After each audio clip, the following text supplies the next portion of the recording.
Isaías 43, eu vou ler do 1 até o 3.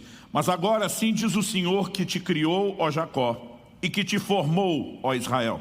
Não temas, porque eu te remi. Chamei-te pelo teu nome, tu és meu. Quando passares pelas águas, eu serei contigo. Quando pelos rios, eles não te submergirão.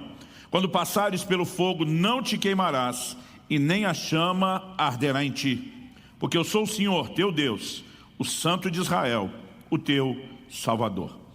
Meu Deus, declaramos nossa confiança e dependência no Senhor, na ação do Teu Espírito, para que a Tua Palavra não apenas proporcione informação, mas, ó Deus, que ela proporcione despertamento, que ela traga luz, entendimento, como diz a Tua própria Palavra, a Tua própria Escritura. Mas oramos que ela também desperte a fé, desperte-nos para, ó Deus, uma medida prática, uma resposta pragmática para aquilo que receberemos do Senhor. Nós oramos em nome de Jesus. Amém. Bom, a palavra de Deus diz que o justo viverá da sua fé. Nós não apenas experimentamos a salvação, e quando falo de salvação, obviamente inclui em primeiro lugar toda a perspectiva eterna da obra que Cristo fez, mas nós também precisamos reconhecer que a fé, ela vai proporcionar impacto na forma como vivemos a nossa vida terrena. Eu sei que existe muitas vezes deturpações do Evangelho ou da sua aplicação que vão ganhando alguns contornos humanistas, antropocêntricos, e algo que eu costumo dizer é a declaração de Paulo em 1 Coríntios 15, 19, quando ele diz: se é só para essa vida que esperamos em Cristo, nós somos de todos os homens os mais dignos de lástima. Uma outra tradução diz, os mais infelizes.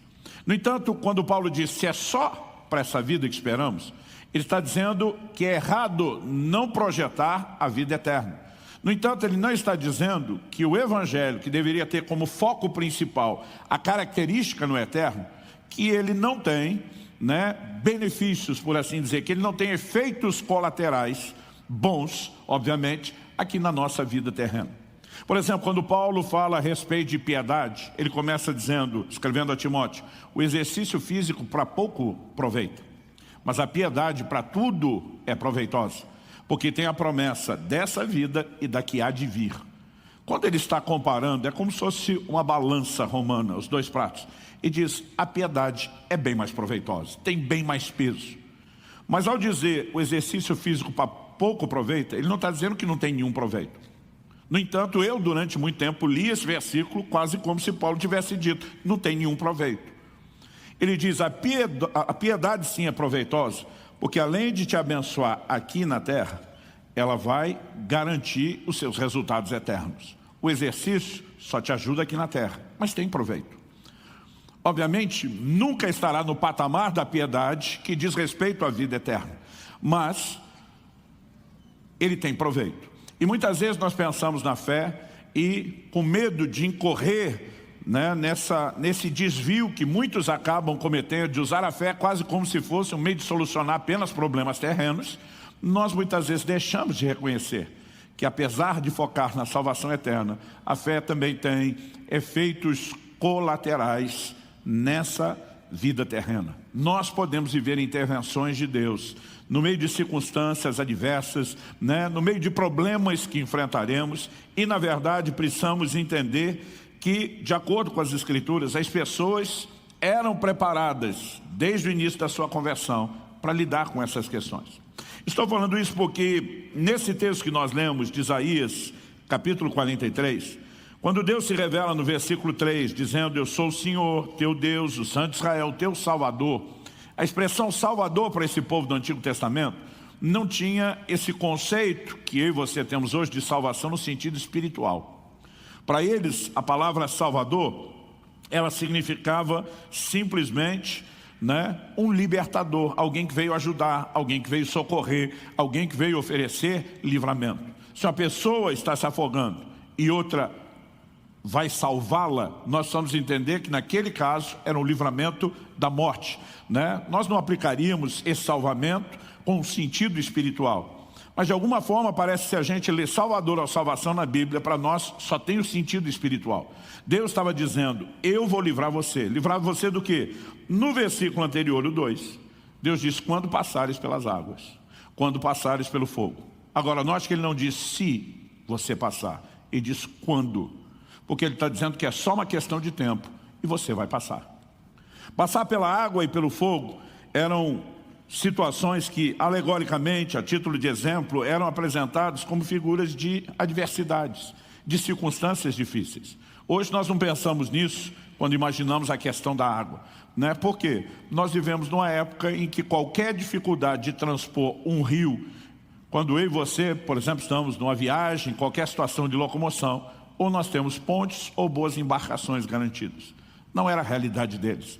Por que o povo de Deus na Bíblia precisou que Deus operasse milagres como a abertura do Mar Vermelho, do Rio Jordão? Porque havia momentos onde qualquer travessia era muito perigosa e o risco de afogamento era, muito alto. Agora, Deus está dizendo, quando você passar pelas águas, elas não vão te afogar. Passar pelo fogo era uma impossibilidade para eles e continua sendo para nós ainda hoje. É o tipo de problema que, diferente da água, não está resolvido. Mas Deus estava dizendo, nessas circunstâncias, eu quero me revelar, teu Salvador. Eu quero intervir, eu quero livrar você. Então, quais são as garantias que nós temos? Que nós enfrentaremos adversidades.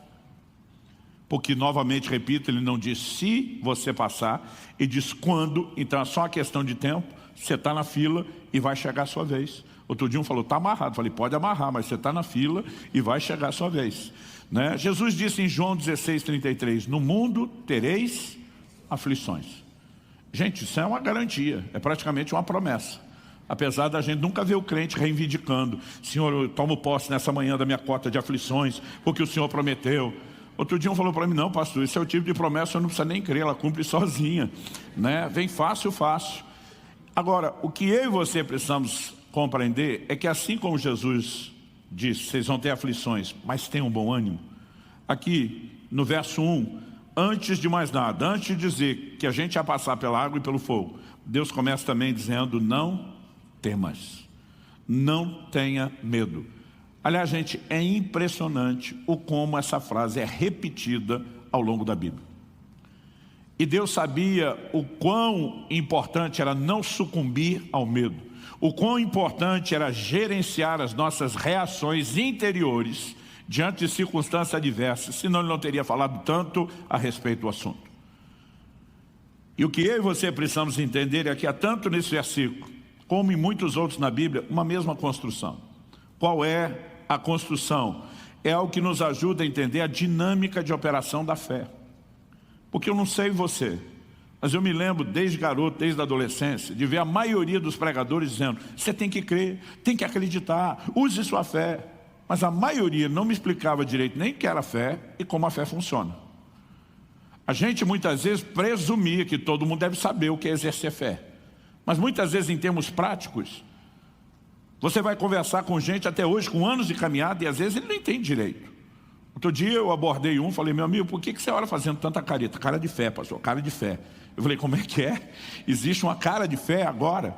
Agora, a gente imagina e cria coisas que às vezes nem bíblicas são, por falta da instrução, daquilo que já está claramente revelado nas Escrituras. Então, o que eu quero compartilhar com você hoje, para mim é um dos princípios mais esclarecedores sobre o funcionamento da fé. Jesus disse, no mundo tereis aflições, mas tem de bom ânimo, eu venci o mundo. Outro dia um falou para mim, ele é Jesus, tipo, ele vai vencer o mundo, nós não.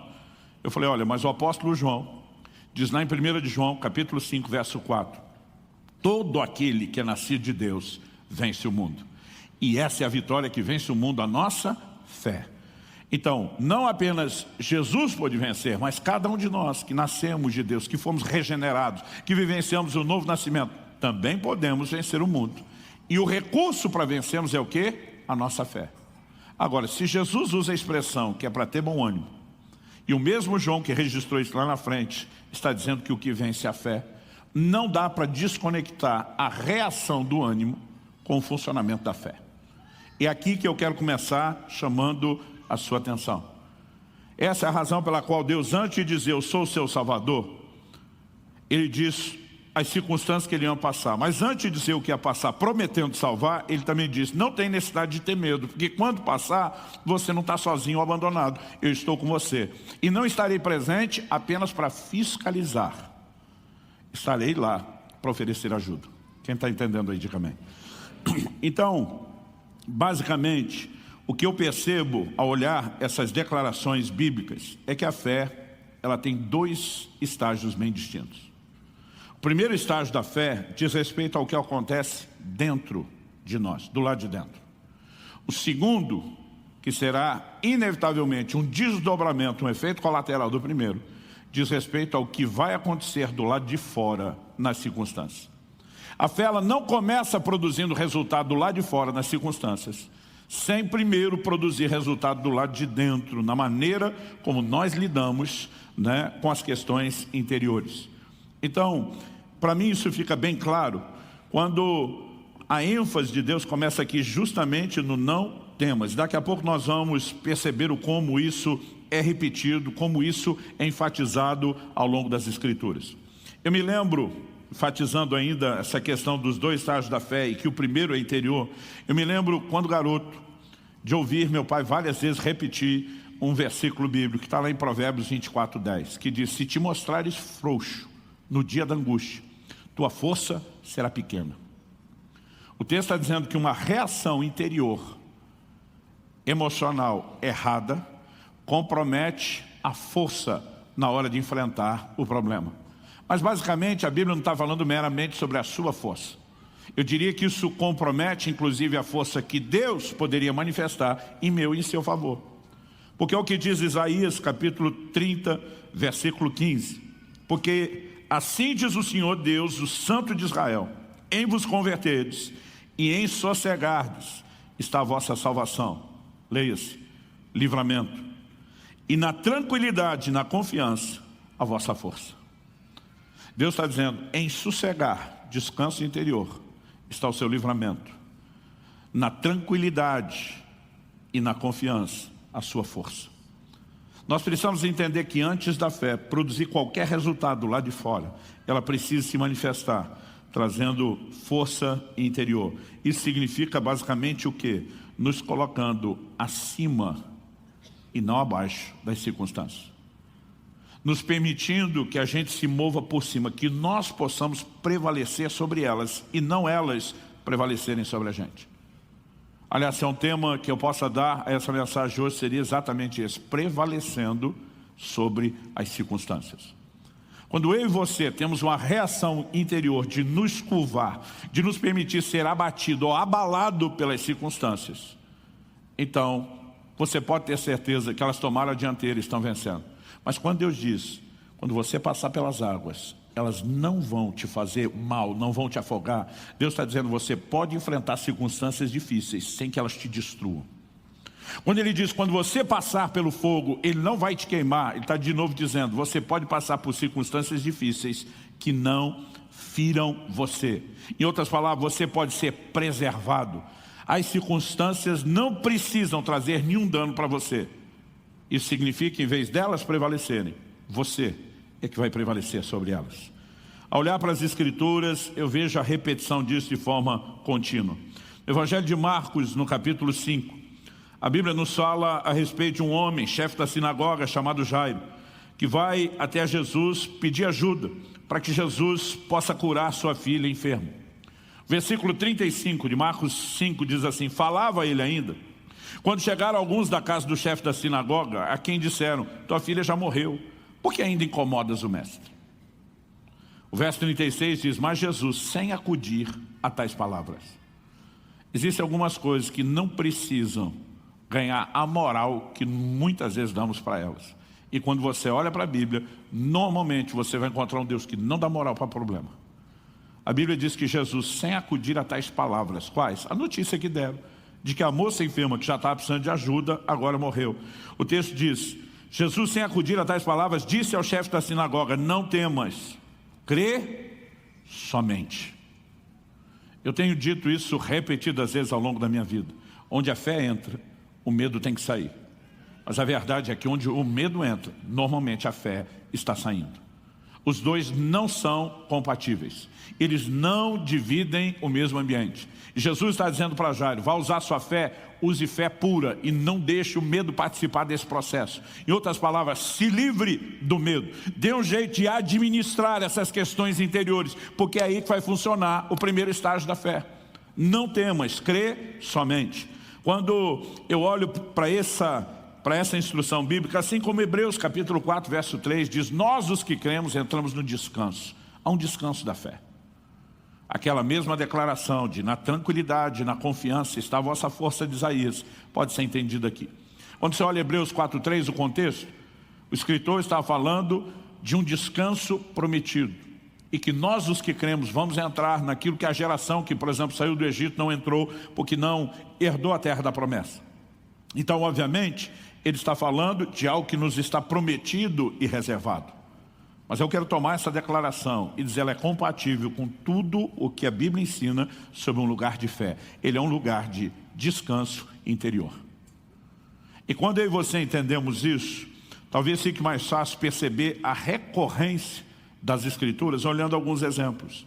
Como no livro de Isaías 43, que é o texto que nós estamos usando aqui como ponto de partida, como trilho da nossa reflexão. O Senhor falou de passar pela água e pelo fogo. Eu gostaria que a gente avaliasse dois exemplos de situações de gente passando literalmente pela água e pelo fogo, mas precisando exercer a fé. E a presença desse estágio, desses dois estágios da fé. Primeiro ela funcionando lá de dentro, depois operando lá de fora. O primeiro exemplo está lá em Mateus no capítulo 14. Se você puder, me acompanhe na leitura. Mateus capítulo 14, começa no verso 22 com uma frase incomum. Não é algo corriqueiro nos evangelhos, nem no relato do comportamento dos discípulos de Jesus, ou da forma de Jesus agir.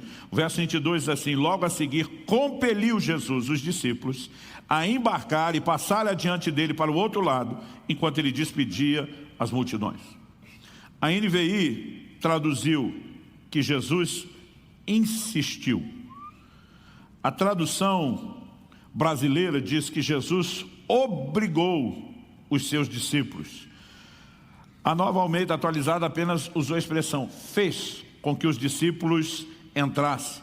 Cada uma delas tem dado um tom diferente para uma expressão que na verdade precisa ser devidamente observada. Essa palavra aqui traduzida como compeliu, no original grego ela significa forçar, empurrar para, obrigar. Ainda acrescenta-se ao ato de obrigar pela força, por ameaças, ou mesmo por força de contrato, petição ou outros meios. Jesus literalmente teve que obrigar os seus discípulos a entrar no barco. Ele não apenas deu uma ordem, ele forçou. Por que Jesus precisou obrigar? Porque houve resistência por parte dos seus discípulos. Agora, não é o perfil dos discípulos resistir a uma direção de Jesus ter que se impor. Por que é que eles não queriam entrar naquele barco que Jesus os obrigou? Quando você lê a continuidade do texto, você descobre que eles enfrentaram uma tempestade. E uma tempestade não aparece de um minuto para outro sem dar prenúncios de que está chegando.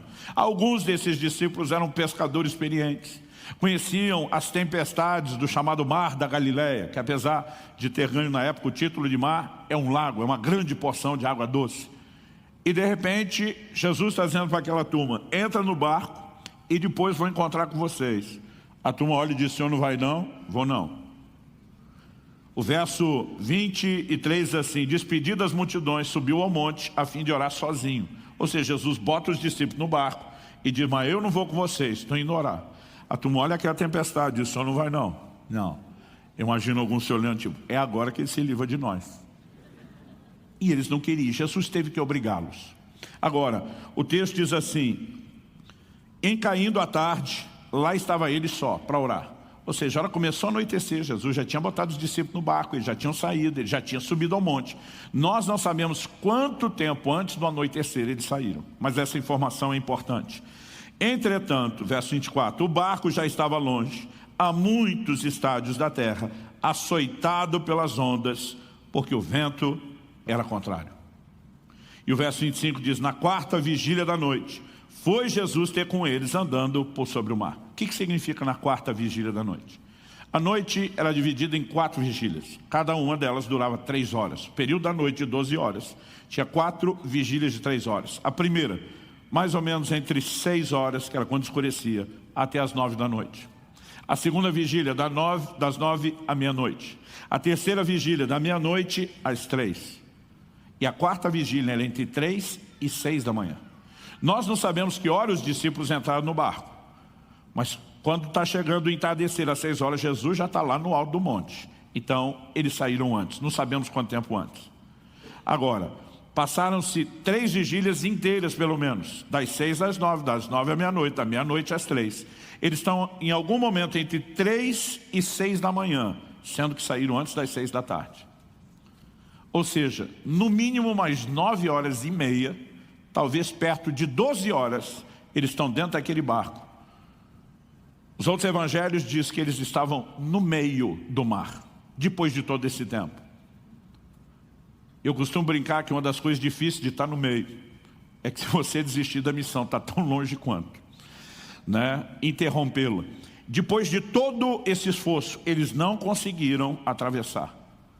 A maior distância, falando da largura, não do comprimento do mar da Galileia, imaginando onde eles estavam atravessando a menor, não a maior distância, não o comprimento.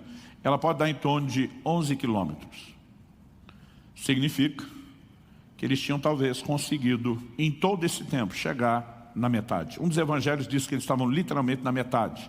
O evangelho de João, quando dá a medida de estádios, aqui Mateus só diz muitos, quando você faz a conta da medida em estádios que João dá, 5,5 km, seria metade dos 11. Nesse momento, depois de tanto esforço, imagino que aqui já não é apenas o cansaço envolvido, é praticamente um desespero batendo, no meio da tempestade. Então, além de estar à noite, se temos uma tempestade, não estamos falando de um céu com lua ou estrelas. Então, no meio daquele escuro, entre um relampejar e outro, eles veem um vulto de uma pessoa que vem andando sobre as águas. A minha pergunta é: como você reagiria? O verso 26 diz: os discípulos, ao verem-no andando sobre as águas, ficaram aterrados. E isso significa aterrorizados. E exclamaram: é um fantasma. O texto ainda diz que eles, de medo, tomados de medo, gritaram. Imagina se fossem uns crentes hoje, já estava dizendo: está amarrado em nome de Jesus, o sangue de Jesus tem poder. Dependendo de onde veio, o linguajar ter ou não ter mudado, já estava havendo uma pronúncia de um cruz credo, né? Eu não sei o que aconteceria conosco. Mas, gente, não se espera ver essa hora da madrugada uma pessoa andando sobre as águas. Primeira coisa que eles pensaram, é algo espiritual. O desespero toma conta deles. E o versículo 27 diz: mas Jesus imediatamente lhes disse. O que você diz a alguém nessa hora? E diz: tenham bom ânimo, sou eu, não temais. Quase sempre, em qualquer circunstância de adversidade, esse é o discurso divino, essa é a mensagem bíblica. Tenha bom ânimo, não tenha medo. No momento que Jesus faz essa declaração, a Bíblia diz, o verso 28, respondendo-lhe Pedro, disse, a gente acredita que pelo estilo de temperamento que Pedro tinha, que nós lemos nas entrelinhas, Pedro era o cara que pensava falando e falava pensando. É aquele tipo de gente que fala primeiro e às vezes até pensa depois, se não for ao mesmo tempo. Ele disse: és tu, Senhor Jesus, manda-me ter contigo sobre as águas. Honestamente, no meio de uma tempestade, você acha que essa é a melhor forma de checar a genuinidade da identidade revelada de Jesus? E Jesus apenas diz para ele: vem. E Pedro simplesmente se levanta naquele barco e diz: partiu o mar da Galileia. Eu fico imaginando, porque todo mundo fala mal do Pedro, gente. Mas o Pedro foi o mais doido e o mais arrojado de todos esses. A gente tem mania de chamar o Pedro de incrédulo, mas é fácil chamar alguém de incrédulo quando eu e você nunca teríamos saído do barco. Eu não sei se Tiago vira para João e diz: apóstolo, 2 denários que não dá 3 passos. Eu não sei como foi a reação dos outros, gente, mas ninguém se empolgou aí junto. E o texto nos mostra que Pedro andou sobre as águas. Então, verso 29, ele disse: vem, e Pedro, descendo do barco, andou por sobre as águas e foi ter com Jesus. Reparando, porém, na força do vento, teve medo. E começando a submergir, gritou: salva-me, Senhor. Aonde o medo entra, a fé sai. Aonde a fé entra, o medo sai. Jesus chega expulsando o medo e dizendo: não tenham medo, tenham bom ânimo. Pedro se enche de fé e diz: se o Senhor, que é o meu mestre, o meu discipulador, se move por sobre as tempestades da vida, eu quero me mover sobre elas do mesmo jeito que o Senhor. Jesus diz: nunca diz que é só para mim, vem Pedro. E Pedro simplesmente sai, entendendo que aquilo é para ele. Mas de repente ele começa a reparar no quê? Nas circunstâncias. Um dia alguém me perguntou: pastor, além da definição bíblica de fé, lá em Hebreus 11:1, de que a fé é a convicção de coisas que não se veem, certeza de coisas que se esperam, se o senhor tivesse que dar algum outro tipo de definição de fé, qual seria? E eu recorri a esse texto. Eu falei: fé é ficar olhando para Jesus na hora da tempestade. Mas se você quiser a minha definição de dúvida ou incredulidade, é olhar para a força do vento, em vez de ir para Jesus, na hora da adversidade. Nós precisamos entender que o foco no lugar errado. E num dos próximos domingos eu vou falar sobre visão de fé. Isso tem tudo a ver com ajustar o nosso foco. Um dos problemas é que ele nos chama a atenção para as circunstâncias, a ponto de nos amedrontar, de nos ferir, e nós deixamos que elas prevaleçam. Quando o primeiro estágio da fé significa eu e você temos que prevalecer sobre elas. Agora, enquanto a maioria fala mal de Pedro, eu estou no time dos admiradores. Quando Pedro começou a submergir, a Bíblia não diz que ele levou um caldo, que ele sumiu de uma hora para outra dentro d'água, né? Pedro sabia nadar, gente. O Evangelho de João diz que quando Jesus aparece na praia, ressuscitado, Pedro pula na água e vai nadando ao encontro do Senhor. Mas Pedro se recusou a voltar nadando para o barco. Ele falou: eu não vou abortar o sobrenatural. Eu não vou perder aquilo que eu comecei a experimentar. E nessa hora ele fez a oração mais rápido que um crente pode fazer na vida. Daquelas que nem dá tempo de enfeitar Deus, de Abraão, Isaac e Jacó. Ele só diz: socorro, salva-me, Senhor. E a Bíblia diz: Jesus estendeu a mão, tomou pela mão. E o que mais o texto diz? Verso 31, prontamente Jesus estendendo a mão tomou e lhe disse: homem de pequena fé, por que duvidaste? Reparar na força do vento, permitir ter medo, é definido por Jesus como dúvida. Mas o verso 32 diz: subindo ambos para o barco. Isso significa que Pedro andou sobre as águas 2 vezes, a ida e a volta. Na hora que estava para afundar, ele grita por socorro, o Senhor pega pela mão. Em vez de abortar, ele retoma o processo. E a Bíblia diz que ambos vão juntos para o barco. Eu acho fantástica essa segunda parte. E no momento que entraram no barco, diz o verso 32, subindo ambos para o barco, cessou o vento. Outro dia eu estava lendo isso e falei: Jesus, o Senhor podia ter ajudado Pedro. Pedro teve medo do que, gente? Do vento. A hora que Jesus pisa no barco, está tudo resolvido lá de fora. Falei: se o Senhor resolvesse isso antes, Pedro nem tinha experimentado o medo. Mas a verdade é que a fé nunca começa mudando as circunstâncias. Ela começa operando do lado de dentro. É só depois que você vence os seus temores que a fé vai abrir o segundo estágio e funcionar do lado de fora. Pedro teve que lidar com medo quando andou. Teve que lidar com medo que iria abortar o sobrenatural. Mas quando resolveu aquilo, o Senhor simplesmente diz: agora vamos para o próximo estágio da fé. A adversidade simplesmente cessou. Quem está entendendo, diga amém. Amém. Daniel capítulo 3 nos fala dos 3 amigos de Daniel: Ananias, Misael e Azarias. Eu gosto sempre de chamá-los pelos seus nomes originais, apesar da maioria de nós conhecê-los pela maneira como o rei Nabucodonosor os rotulou depois: Sadraque, Mesaque e Abdinego.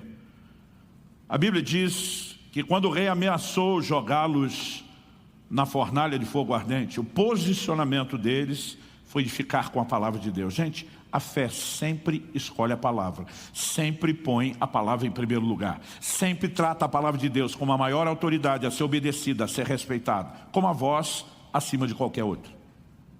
E eles sabiam que um dos mandamentos que Deus, por meio de Moisés, seu servo, tinha dado é: não farás para ti imagem de escultura, não te prostrarás diante dela, nem as adorarás. E quando o rei baixa um decreto mandando eles se prostrarem, eles olham para o rei e dizem: não vai rolar, nós não vamos desobedecer a Deus. Ele ameaça dizendo, eu vou lançar vocês na fornalha de fogo ardente. Ele diz, pode lançar. Nossa obediência a Deus não está condicionada a algum tipo de bônus, de atrativo para nós. Custe o que custar, nós vamos obedecê-lo. Mas não fale você que Ele não pode nos livrar. Naquele momento, Ele simplesmente abre um leque de fé. Deus pode inclusive nos livrar da tua mão, pode nos livrar da fornalha. O que é que aconteceu? Você conhece a história. Mas eu amo o resumo de Hebreus capítulo 11, verso 34. Que diz que alguns pela fé apagaram a força do fogo. Se você olhar para o que aconteceu, eles não apagaram o fogo. A fornalha continua acesa. Mas eles apagaram a força do fogo, porque o fogo não podia queimá-los. Particularmente eu entendo que foi exatamente isso que Deus falou. Quando passares pelo fogo, Ele não te queimará, a chama não arderá em você.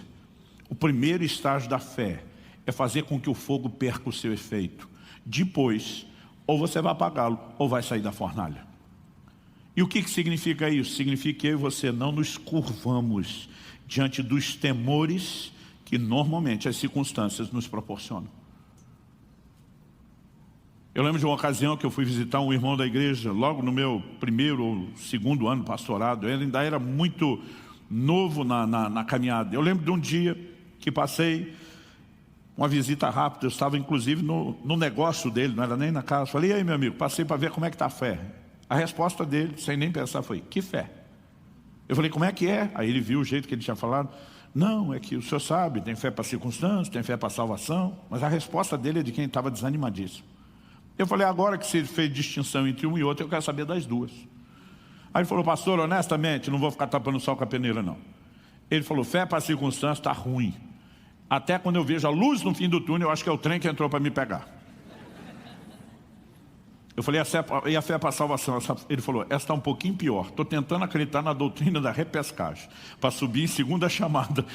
Porque a primeira, com certeza, eu já não vou. Gente, eu saí daquele lugar precisando de oração. Tem gente que além de desanimado se torna desanimador.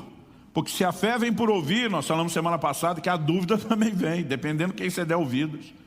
Mas eu lembro que num curto espaço de tempo eu encontrei outro irmão da igreja, estava enfrentando a dificuldade, mas um perrengue daqueles de alto nível. E quando eu encontrei ele, falei, e aí meu querido, tudo bem? Você já percebeu que às vezes a gente pergunta tudo bem só por hábito, você nem quer ouvir a resposta. Ou não está esperando que a pessoa vai responder. Ele, glória a Deus, pastor, tudo bem. E está tão empolgado, falei, aquela situação resolveu?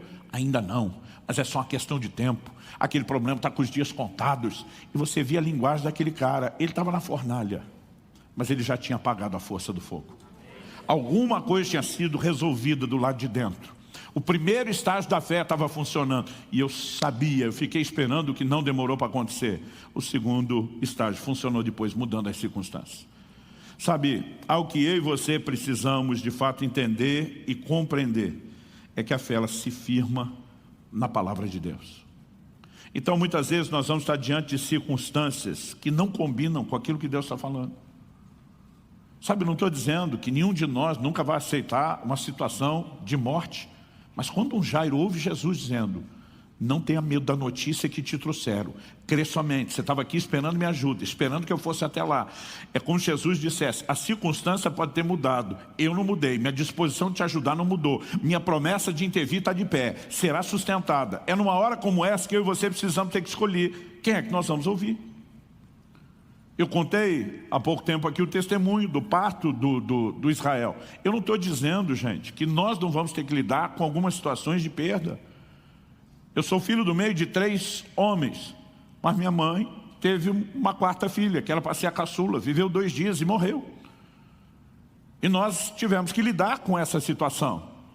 Mas no dia onde meu filho estava na iminência de morrer, o Espírito Santo falou comigo, não foi isso que eu falei a respeito do destino dele. Não foi isso que eu determinei que você esperasse. E ele começou a me fazer lembrar de cada promessa que tinha dado, de como ele me chamou para um tempo de jejum e oração. E são em momentos como esse, onde você claramente tem uma palavra, ou uma porção da Escritura, ou uma palavra muito pessoal que Deus te dirige, que você tem que fazer uma escolha. Alguns anos atrás, bondade, né? Meu filho está com 24 anos, tinha menos de 1 ano.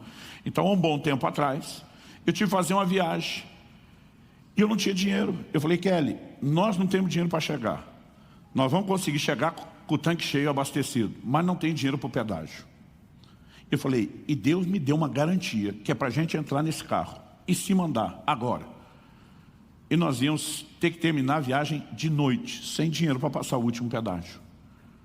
Ela disse, você não tem um pingo de dúvida? Eu falei, nenhuma. E eu não vou tentar solucionar isso de um jeito humano, como faria em qualquer outra circunstância. Eu tenho um comando de Deus, bora.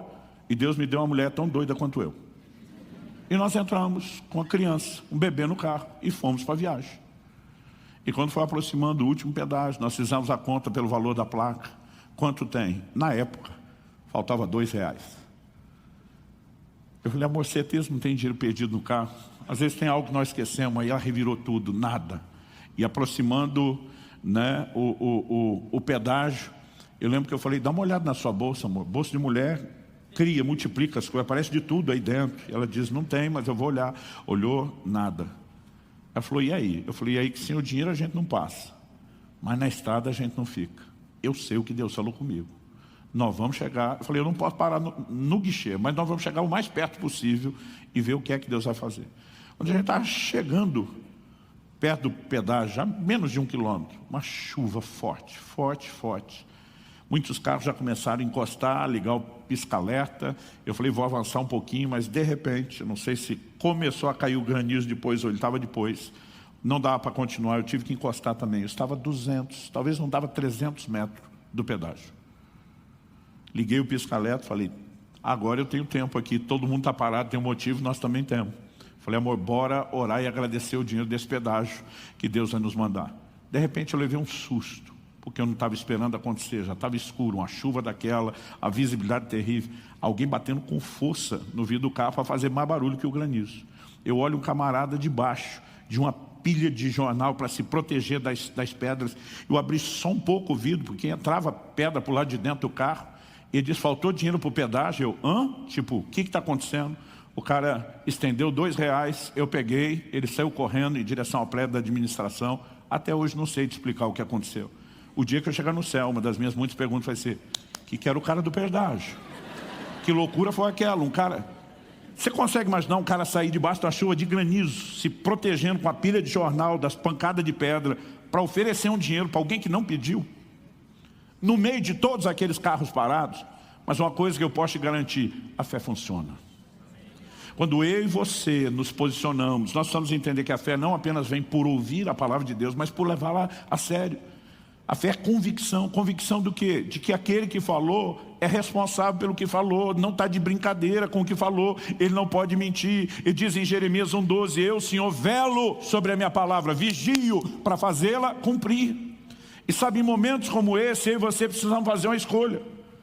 Falar para você que a hora que eu olhei aquela estrada escura à noite, imaginar ter que ficar no acostamento com esposa e criança, não era algo assustador? Era, mas algo que eu aprendi com o tempo, você tem que funcionar no primeiro estágio da fé e resolver essa situação dentro de você. Depois você vai ver o segundo estágio abrir e funcionar. Quem está entendendo aí, diga amém.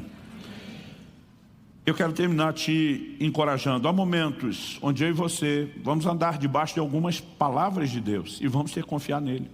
Isso não significa que nós não vamos ter que gerenciar sentimentos que surgem. Olha o que Paulo diz em 2 Coríntios, capítulo 1, dos versos 8 a 10. Ele diz, porque não queremos, irmãos, que ignoreis a natureza da tribulação que nos sobreveio na Ásia, porquanto foi acima das nossas forças, a ponto de desesperarmos até da própria vida. Não é um cara qualquer, é um gigante na fé, como Paulo dizendo. Gente, o negócio foi tão tenso que eu cheguei ao ponto de desesperar da vida. Isso, o que é interessante é dizer, e eu não quero que vocês ignorem, eu quero que vocês saibam, eu vou abrir o jogo com você.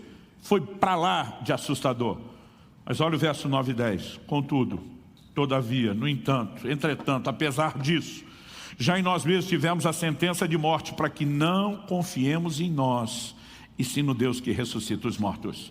Paulo diz, eu já aprendi, não sou eu que resolvo o problema, não é meu medo que resolve o problema, não adianta confiar em mim ou na minha capacidade, eu já aprendi a confiar no Deus, que chega ao ponto até de ressuscitar mortos. Não é apenas uma situação irreversível, mas ele está falando no contexto de alguém que está desesperando da vida. Ele está dizendo, se até o morto tem reversão, o cara que ainda aqui está só com medo ou desejando morrer pelo susto que está, mas no meio de uma situação que Deus também pode intervir, e diz, eu escolhi confiar, não em mim, não em nós, mas no Deus que ressuscita os mortos. Confiar é uma escolha, é uma decisão que eu e você tomamos. O versículo 10 diz: o qual nos livrou e livrará de tão grande morte, em quem temos esperado que ainda continuará a nos livrar. E diz: se eu olho para trás, para o passado, há um histórico de livramento de Deus. Se eu olho para frente, há uma certeza, o mesmo Deus...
que vem agindo, vai continuar agindo. Ele diz: por que é que eu vou ficar com medo das circunstâncias? Ele diz: eu escolho colocar os meus olhos e a minha atenção em outro lugar. Quem está entendendo, diga amém. E quando as coisas se resolvem do lado de dentro, normalmente nós seremos levados pela fé a ver o funcionamento do lado de fora. Um outro estágio se abre. Eu quero encerrar compartilhando. Quando morava em Irati, onde plantamos a primeira das comunidades Alcance, antes de vir para Curitiba, eu lembro de quando recebi a visita do pastor Fabian, que hoje está à frente da comunidade Alcance em Juazeiro, na Bahia. Ele ainda não pastoreava, não estava à frente de uma igreja, vinha num processo de discipulado à distância. Ele falou: gostaria de passar um tempo com o senhor aí. Entrei num acordo com a minha esposa aqui e quero aproveitar um período de férias que eu tenho. Poderia passar umas 2 semanas aí contigo? Eu falei: vem para cá. Eu lembro do dia que ele chegou, era um domingo à noite. Nós saímos do culto, fomos buscá-lo na rodoviária. E eu lembro que minha primeira pergunta para ele foi: você já jantou? Ele falou: sim, pastor. Antes da viagem, já comi, já me alimentei. Eu falei: minha segunda pergunta para você: qual foi o maior jejum que você já fez? Ele: maior jejum? Como assim? Eu falei: o jejum mais longo. Ele falou: eu já jejuei um dia. Tem jejum maior do que isso? Eu falei: tem. Ou se tem. Eu falei: já que você veio para querer aprender, ser treinado, você já vai entrar no modo hard. A partir de amanhã, você entra comigo em 3 dias de jejum. Que bom que você já comeu hoje. O que eu não falei para ele é que eu não tinha comida para dar para ele em casa. O camarada veio se hospedar numa casa que não tinha comida. E o negócio estava tão tenso, gente, que realmente não tinha comida. Eu falei para Kelly: eu vou jejuar. Porque meu maior desafio não é a comida. É uma conta que depois do 3º dia de jejum eu tenho que pagar. Era uma conta do ministério. Nós tínhamos na época uma revista que a gente bancava a impressão, bancava o correio, mandava estudo de graça para as pessoas e dependia de milagre para pagar. E eu estava diante de um desafio. E eu falei para Kelly: eu vou jejuar. Você aproveita a hora do almoço, visita os irmãos, talvez alguns da nossa equipe. Dá de comer para as crianças, nem que seja uma vez por dia, vocês. Eu vou para o jejum. E o Fabiano não está sabendo de nada. Mas no 3º dia em casa, que ele já estava mais à vontade, eu acho que ele começou a fazer planos para quebrar o jejum. E eu lembro do momento que ele foi e abriu a geladeira. Quando ele abriu, eu lembro até hoje do grito, com o sotaque peculiar do Fabiano: pastor, essa geladeira está virada num coco. Eu falei: o quê? Num coco. Eu falei: o coco entendi, não entendi a analogia. Só tem água dentro. Branco e água, é um coco. Eu falei: qual é o problema? Ele falou: o que é que nós vamos comer na hora que terminar o jejum? Eu já estava planejando o encerramento. Eu falei: amigo, daqui a pouco nós pegamos a estrada para Curitiba, eu vou pregar num culto. Queira Deus que eles nos dê comida lá, né? Para a gente não ir para o 4º dia de jejum. Mas ele, ainda inquieto, deu uma olhada, abriu uma porta, um armário do outro, falou: pastor, parece que está meio sem comida aqui. Eu falei: aham.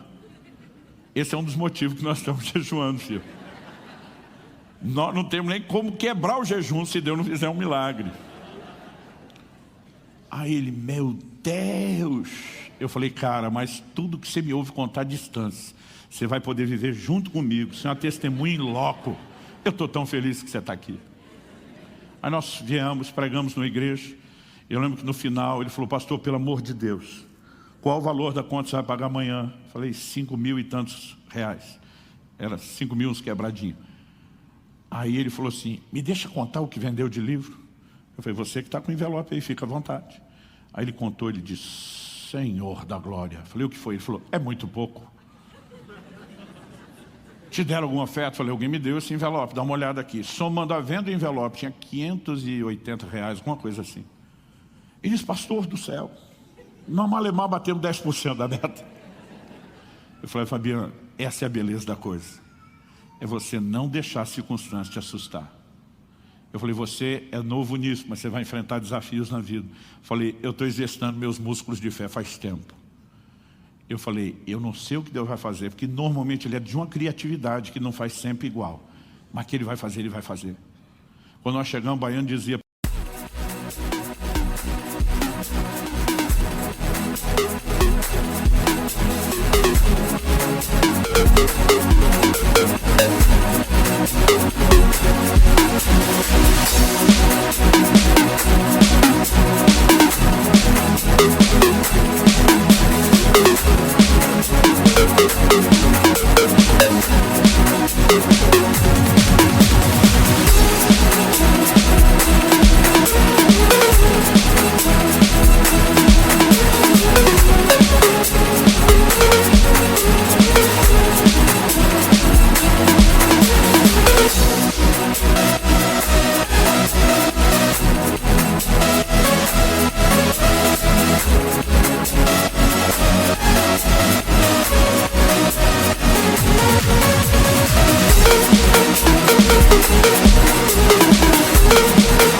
não consigo dormir, eu estou preocupado.